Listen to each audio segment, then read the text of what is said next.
Hello student, welcome to our beautiful channel বিশ্ব physics. আমি সোমনাথ পাল। আমি এই চ্যানেলে মাধ্যমিক ও উচ্চ মাধ্যমিক লেভেলের সমস্ত টপিক নিয়ে আলোচনা করব। আজকে আমরা ক্লাস 10-এর একটি চ্যাপ্টার গ্যাসের আচরণ নিয়ে আলোচনা করছি। গ্যাসের আচরণ, গ্যাস এমন একটি পদার্থ যার নির্দিষ্ট কোনো আকার ও আয়তন নেই, যাকে যে পাত্রে রাখা হয় সেই পাত্রের আকার আকৃতি ধারণ করে। তো গ্যাসের কোনো অবস্থা প্রকাশক মোট 4টি বিষয় আছে। তো গ্যাসের অবস্থা প্রকাশক বিষয়গুলি হলো: 1 চাপ, 2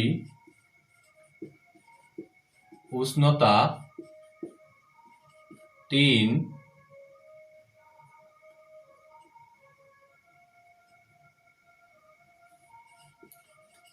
আয়তন, 4 গ্যাসের ভর। এই চাপ কাকে বলে? না, আমরা জানি চাপ সমান বল বাই ক্ষেত্রফল। অর্থাৎ কোন ক্ষেত্রে একক ক্ষেত্রফলে প্রযুক্ত লম্ব বলকেই বলা আছে ওই ক্ষেত্রের চাপ। অর্থাৎ আমার কাছে যদি এই বড় একটা ক্ষেত্রফল থাকে, ওই ক্ষেত্রফলের ক্ষেত্রের ক্ষেত্রফল যদি 4 সেমি স্কোয়ার হয়, তার মধ্যে আমি যদি 1 সেমি স্কোয়ার একটি ক্ষেত্র নিই, ওই ক্ষেত্রের মধ্যে লম্বভাবে যে বল প্রযুক্ত হচ্ছে সেটি হচ্ছে ওই ক্ষেত্রের চাপ। অর্থাৎ একক ক্ষেত্রফলে লম্বভাবে প্রযুক্ত বলকেই বলা হয় চাপ। চাপের একক এসআই একক নিউটন পার মিটার স্কোয়ার, যাকে আমরা পাস্কাল বলেও জানি। সিজিএস একক ডাইন পার সেমি স্কোয়ার। এদের মধ্যে সম্পর্কটি হলো 1 পাস্কাল সমান 1 নিউটন পার মিটার স্কোয়ার সমান 10 ডাইন পার সেমি স্কোয়ার। চাপের মাত্রা হলো সমান বলের মাত্রা বাই ক্ষেত্রফলের মাত্রা। বলের মাত্রা কি না mL/(T⁻²)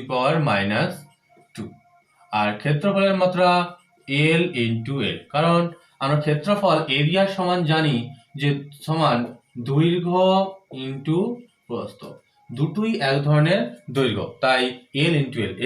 একটা L কাটলে আমরা পাবো যে m(L⁻⁻1) T⁻²। মাত্রা, চাপের মাত্রা হচ্ছে mL−T⁻²। এবার আমরা বায়ুমণ্ডলীয় চাপ সম্পর্কে একটু জানি। বায়ুমণ্ডলীয় চাপ,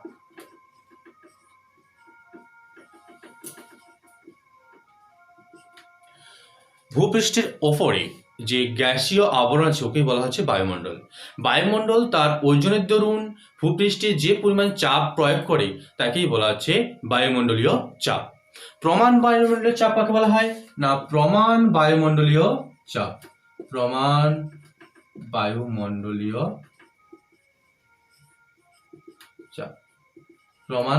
কাকে বলা হয় না, 0°C উষ্ণতায়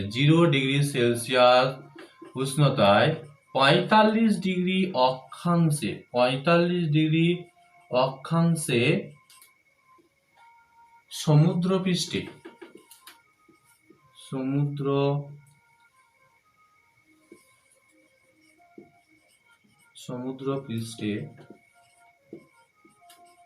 বায়ুমণ্ডল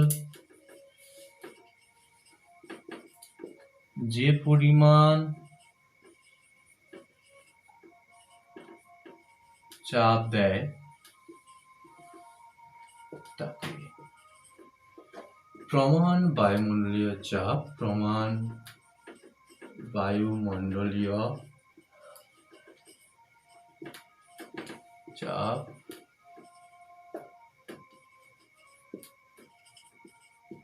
বলা হয়। প্রমাণ বায়ুমণ্ডলীয় চাপ বলা হয়। এই প্রমাণ বায়ুমণ্ডলীয় চাপের মান কত?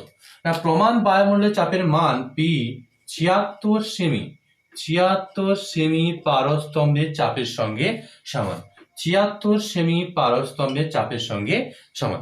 76 সেমি পারস্তম্ভের চাপকে যদি এসআই কিংবা সিজিএস এ প্রকাশ করি, তাহলে আমরা পাই 76 ইন্টু 13.6 ইন্টু 981।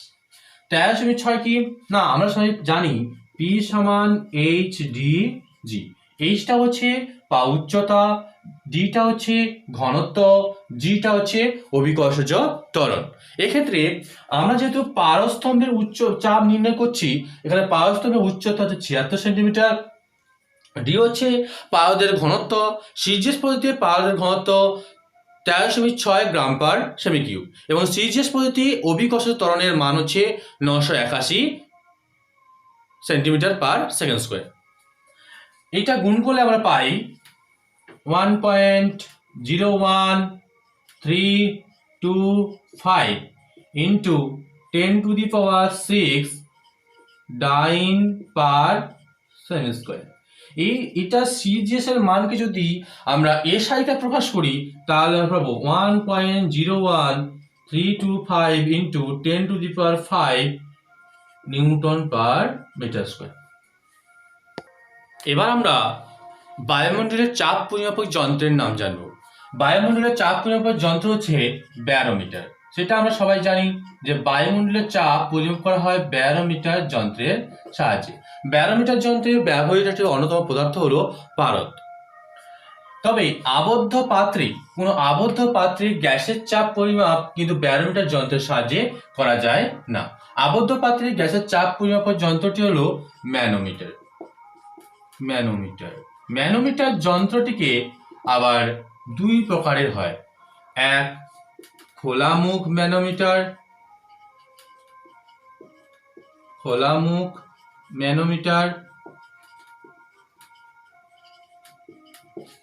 এবং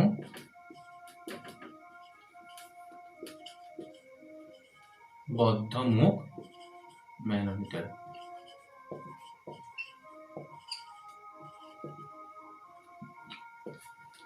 খোলামুখ ম্যানোমিটার ও বদ্ধমুখ ম্যানোমিটার। খোলামুখ ম্যানোমিটার কখন ব্যবহার করা হয় এবং বদ্ধমুখ ম্যানোমিটার কখন ব্যবহার করা হয়? খোলামুখ ম্যানোমিটারটা বাকি যে ম্যানোমিটারের একটি মুখ বাইরের পরিবেশের সঙ্গে খোলা থাকে বা উন্মুক্ত থাকে তাকে বলা হচ্ছে খোলামুখ ম্যানোমিটার। এবং বদ্ধমুখ ম্যানোমিটারের যে ম্যানোমিটারের কোনো মুখই অর্থাৎ উভয় মুখই পরিবেশের সঙ্গে মুক্ত থাকে না, সেটাই হচ্ছে বদ্ধমুখ ম্যানোমিটার। খোলামুখ ম্যানোমিটার ব্যবহার করা হয় যখন পাত্রে গ্যাসের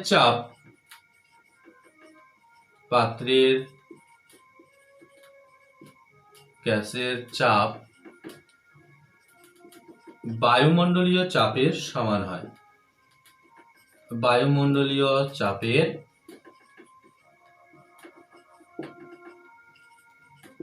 হয়। এবং বদ্ধমুখ ম্যানোমিটার কখন ব্যবহার করা হয়?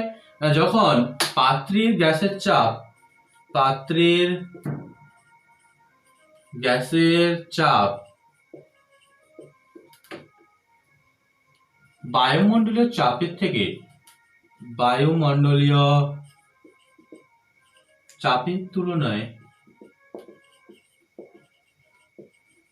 তুলনায় অনেক কম। পাত্রের গ্যাসের চাপ বায়ুমণ্ডলীয় চাপের তুলনায় অনেক কম হলে বদ্ধমুখ ম্যানোমিটার, এবং পাত্রের গ্যাসের চাপ বায়ুমণ্ডলীয় চাপের সমান হলে খোলামুখ ম্যানোমিটার ব্যবহার। এবার আমরা গ্যাস সম্পর্কিত বয়েলের সূত্রটি আলোচনা করব। গ্যাস সম্পর্কিত বয়েল কি বলছেন, যে স্থির উষ্ণতায় নির্দিষ্ট ভরের কোনো গ্যাসীয় পদার্থের আয়তন তার চাপের সহিত ব্যস্তানুপাতে পরিবর্তিত হয়। অর্থাৎ একটা পাত্রে যদি কোনো কিছু গ্যাস থাকে, ওই গ্যাসের উষ্ণতা যদি অপরিবর্তিত থাকে, উষ্ণতা কোনো পরিবর্তন না ঘটে, এবং এই পাত্রে যদি একটা ঘর্ষণহীন পিস্টন লাগানো থাকে, এই ঘর্ষণ পিস্টনের উপরে পি চাপে এর আয়তন থাকে ভি। ওই পিস্টনের উপর চাপ বাড়িয়ে 2p করায় এর আয়তন হচ্ছে v/2। এবং এই পাত্রে চাপ আরো বাড়িয়ে 3p করায় আয়তন হয় v/3 অর্থাৎ এই যে বয়েলের সূত্রে স্থির রাশিগুলি কি না, স্থির রাশি হচ্ছে বয়েলের সূত্রে স্থির রাশি হলো এক উষ্ণতা আর ভর, উষ্ণতা আর ভর। আর চলরাশি কি না, চলরাশি হচ্ছে চাপ ও আয়তন। এবার আমরা বয়েলের সূত্রের গাণিতিক রূপটি জানি। বয়েলের সূত্রের গাণিতিক রূপ জানতে বলছে যে এম ভর টি উষ্ণতায়, এম ভর ও টি উষ্ণতায় পি চাপে কোনো গ্যাসের আয়তন যদি ভি হয়, আমরা বয়েলের সূত্রে জেনেছি যে স্থির উষ্ণতায় নির্দিষ্ট ভরে কোন গ্যাসের আয়তন তার চাপের সহিত ব্যস্তানুপাতে পরিবর্তিত হয়। অর্থাৎ সূত্রানুযায়ী বয়েলের সূত্রানুযায়ী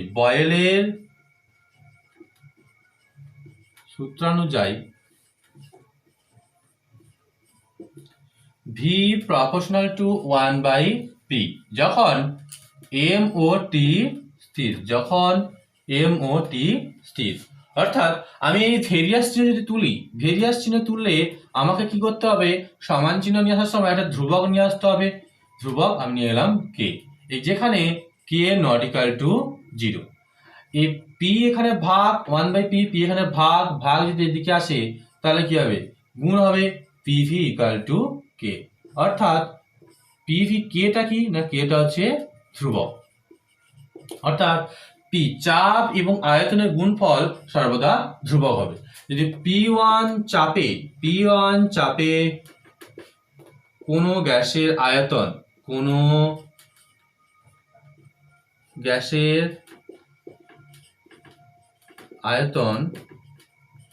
v1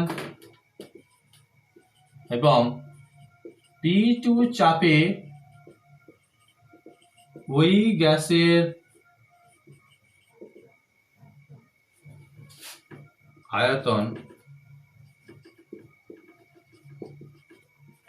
v2 হলে সূত্রানুযায়ী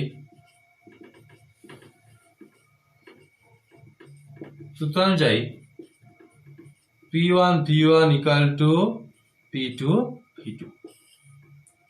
কোনো গণিতে যদি স্থির উষ্ণতা, অপরিবর্তিত উষ্ণতা বা উষ্ণতা স্থির রেখে এই রকম কথা উল্লেখ থাকে, তবে আমরা বয়েলের সূত্রের অনুযায়ী p1 v1 equal to p2 v2 অনুসারে আমরা গণিত সলিউশন করব। এবার আমরা বয়েলের সূত্রের বিভিন্ন লেখচিত্র সম্পর্কে জানি। প্রথম আমরা PV লেখচিত্র, অর্থাৎ বয়েলের সূত্রে আমরা জানি যে আয়তন আর চাপ পরস্পর ব্যস্তানুপাতে পরিবর্তিত হয়। অর্থাৎ P এবং V অর্থাৎ চাপ ও আয়তনের লেখচিত্র অঙ্কন করলে একটি সমপরাবৃত্তাকার লেখচিত্র পাওয়া যায়। অর্থাৎ PV লেখচিত্রের প্রকৃতি হয় সমপরাবৃত্তাকার। PV ভার্সাস V লেখচিত্র। PV আমরা সবাই জানি যে PV ইকুয়াল টু ধ্রুবক, অর্থাৎ V এর যে কোনো মানের জন্য PV এর মান কিন্তু একই থাকে। এই কারণে PV ভার্সাস V লেখচিত্রটি V অক্ষের সমান্তরাল হয়। V অক্ষের সমান্তরাল এর প্রকৃতি কি হয় না, V অক্ষের সমান্তরাল।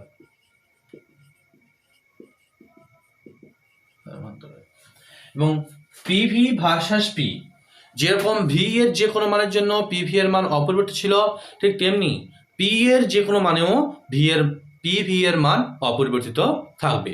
তাই লেখচিত্রটি P অক্ষের সমান্তরাল হবে। এবং P এবং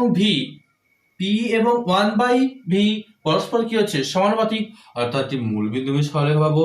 তেমনি ভাবে V এবং 1/p পরস্পর একটি মূলবিন্দু সরলরেখা পাবো, এরকম মূলবিন্দু আমি সরলরেখা পাবো। আজকের এই ভিডিওটি এই পর্যন্তই। পরবর্তী ভিডিও পেতে এবং মাধ্যমিক ও উচ্চ মাধ্যমিক লেভেলের ফিজিক্সের সমস্ত টপিকের উপর ভিডিও পেতে আমাদের চ্যানেলটি সাবস্ক্রাইব করো। ভিডিওটি ভালো লাগলে লাইক, শেয়ার ও কমেন্ট করো।